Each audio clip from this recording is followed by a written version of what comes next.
रात की तन्हाइयाँ दिल को रुला जाती है, याद तेरी खामोशी में सदा बन जाती है। चांदनी भी बुझी बुझी जैसे दिल का हाल हो, तू नहीं है पास मेरे फिर भी तेरा ख्याल हो। ख्वाब जो देखे थे हमने बिखर गए हवा में, आंखों की नमी कहती है कुछ नहीं वफा में।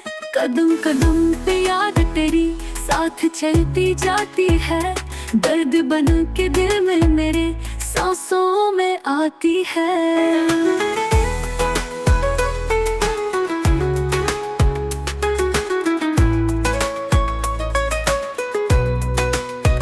खत्म हो गई वो बातें जो कभी जिंदगी थे, अब तो तेरी यादें भी जैसे पुरानी सी कहानी थे। मैंने चाहा भूल जाऊं पर दिल मानता नहीं, तेरा दिया हुआ जख्म अब ठहरता नहीं।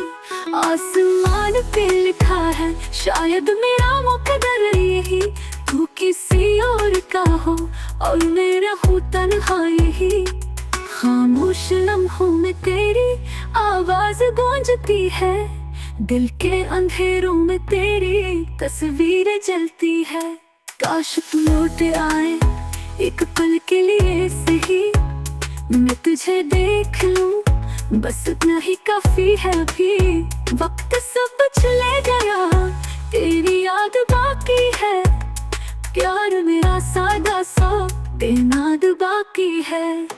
हर धड़कन में तू है पर तू पास नहीं, ये इश्क मेरा जुर्म